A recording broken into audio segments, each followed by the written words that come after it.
कैसे है हमारी स्कूलमेट की फैमिली। मैं आपका अपने स्कूलमेट परिवारों को स्वागत करता हूं और आपको दिल से बधाई भी देता हूं। आप मुझे लग रहा है ऐसा कि आप पढ़ रहे हैं, मुस्कुरा रहे हैं, खेल रहे हैं, एंजॉय कर रहे हैं। आज तो बारिश का भी मौसम है तो कुछ लोग एंजॉय कर रहे होंगे।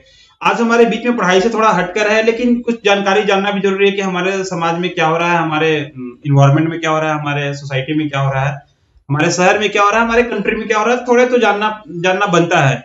आज एक न्यूज हम लेकर आए हैं बाइजू के बारे में। बाइजू एक कंपनी है जो एक एडटेक कंपनी है। उसका फाइनेंशियल स्टेटमेंट थोड़ा सा खराब हिला हुआ है। उनके गड़बड़ी की ऐसा सूचना आ रही है हमारे बीच में कि बाइजू के जो फाइनेंशियल स्टेटमेंट है वो थोड़ा खराब हो चुका है, या वो उन्होंने कुछ हेर फेर इधर उधर करे हैं।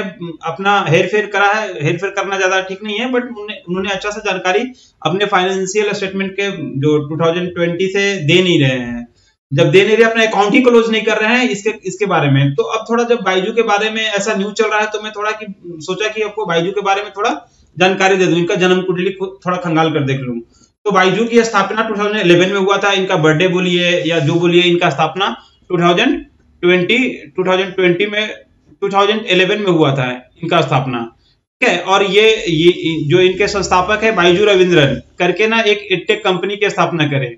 बाइजू रविंद्रन करके एक एडटेक कंपनी की स्थापना इन्होंने। ठीक है।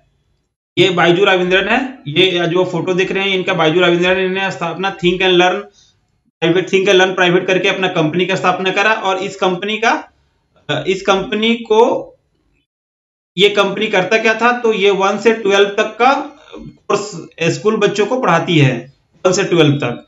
ठीक है। तो अब हम आते हैं नेक्स्ट इसके बारे में। तो ये इनका एडटेक कंपनी जाकर 2015 में इन्होंने एक ऐप लॉन्च करा अपना बाइजू द लर्निंग ऐप करके। बाइजू द लर्निंग ऐप करके इन्होंने 2015 में अपना ऐप लॉन्च करना। और ये कंपनी इतनी बड़ी हो गई, इतनी इनका वैल्यूएशन बढ़ गया कि ये यूनिकॉर्न कंपनी 2018 में ये यूनिकॉर्न बन गई। अब जिन बच्चों को जिन्हें यूनिकॉर्न कंपनी क्या होता है उनके बारे में नहीं पता है, तो उनको मैं थोड़ा बता दूं। यूनिकॉर्न कंपनी का मतलब होता है कि $1 अरब की वैल्यूएशन। $1 अरब का मतलब होता है कि प्रेजेंट अगर इंडियन करेंसी के अकॉर्डिंग लगाए तो उनका वैल्यू 8200 करोड़ की वैल्यू है। 8200 करोड़ का वैल्यू होता है। अगर $1 अरब के पार आपकी कंपनी की वैल्यूएशन हो जाएगी तो वो कंपनी एडटेक कंपनी बन जाती है। ठीक है। अब हम नेक्स्ट पर आते हैं। तो इनका वैल्यूएशन इतना ज्यादा बढ़ गया, इससे आप सोच सकते हैं कि इन्होंने इंडियन क्रिकेट को, भारतीय क्रिकेट का इन्होंने स्पॉन्सरशिप ले लिया।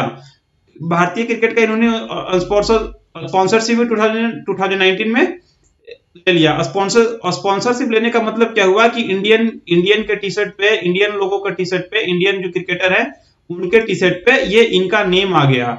ठीक है। ये बाइजू जो हो गया भारतीय क्रिकेट का भी स्पॉन्सर कर लिया। समझ लीजिए इनका कितना बड़ा वैल्यूएशन हो गया, कितना बड़ा हो गया। ठीक है। और इनके बारे में और जानकारी लेते हैं। तो ये ना 2020 में अपना 2019 से लेकर 20 में जब कोरोना आ गया तो ये अपना बिजनेस है इसका काफी विस्तार करा। बिजनेस का इन्होंने काफी विस्तार करा। इन्होंने आकाश को खरीद लिया, व्हाइट हेड जूनियर को खरीदा 2011 से 13 में। 2021 में करीब 13 कंपनी 2021 में करीब 13 कंपनी का इन्होंने हायर करा, कंपनी को अपने में मर्ज कर लिया, अपने में खरीद लिया। और इन्होंने अपना IIT JEE UPSC junior engineer every field में सारे को पढ़ाने के लिए इन्होंने अपना बिजनेस को काफी विस्तार कर दिया। लेकिन जब विस्तार करने के बाद क्या हुआ कि ये कोरोना था, बच्चे लोग स्कूल ट्यूशन जा नहीं रहे थे, तो इनका बिजनेस काफी ग्रोथ कर गया। लेकिन जैसे ही कोरोना खत्म हुआ तो सारे बच्चे ऑनलाइन पढ़ने से उब गए थे और वो पढ़ना चाह नहीं रहे थे, समझ नहीं आ रहा था उनको ऑनलाइन।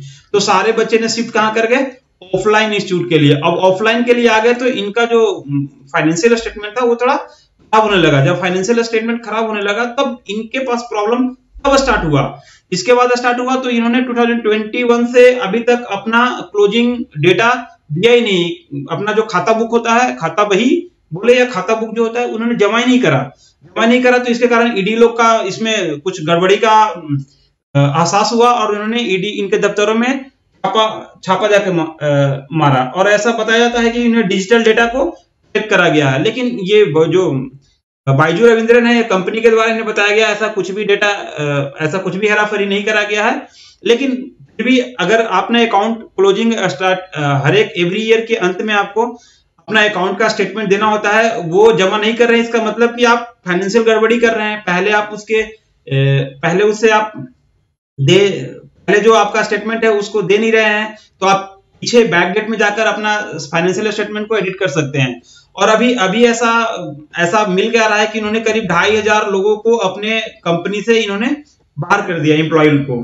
तो ये भी एक समस्या है। और दूसरी देखते हैं कि ये हुआ क्या, ये कोरोना के समय करीब करीब अपना बिजनेस विस्तार के लिए, कोरोना के समय बिजनेस विस्तार के लिए एफडीआई इनको करीब इनके खाते में एफडीआई करीब 28,000 करोड़ का एफडीआई बाहर से फॉरेन रिजर्व से आया, ठीक है, 28,000 करोड़। और अपने बिजनेस विस्तार के लिए साथ साथ 9,754,000 करोड़ रुपए इन्होंने बाहर भी भेजा। बट ये इनका कोई भी लेखा जोखा अभी गवर्नमेंट के पास अवेलेबल नहीं है। इसके कारण गवर्नमेंट इनके ऊपर थोड़ा सा सख्ती बरत रही है, और ईडी का रेड इनके ऊपर, इनके घर में और इनके दफ्तरों पे छापा चल रहा है बाइजू रविंद्रन के। तो ये थी हमारी आज की कहानी बाइजू के बारे में, कि अभी ये फाइनेंशियल स्टेटमेंट चल रहा है। देखो, इतना बड़ा कंपनी होने के बाद छोटे कंपनी रहते हैं तो किसी को कोई प्रॉब्लम नहीं होता है। लालच तब बढ़ता है जब बहुत सारे पैसे आते हैं, तो और लगता है कि और भी बहुत सारे पैसे मेरे पास आ जाए। तो ये लालच होने के कारण ऐसा होता है, इससे फाइनेंशियल स्टेटमेंट प्रॉब्लम स्टार्ट होती है। ये था हमारा आज का न्यूज और कुछ इधर उधर की बातें। तो आप होप कि आप लोग बहुत अच्छे से रह रहे होंगे, एंजॉय कर रहे होंगे। तो फिर मिलते हैं नेक्स्ट एपिसोड में अगले दिन। Thank you. हंसते रहिए, मुस्कुराते रहिए, खेलते रहिए।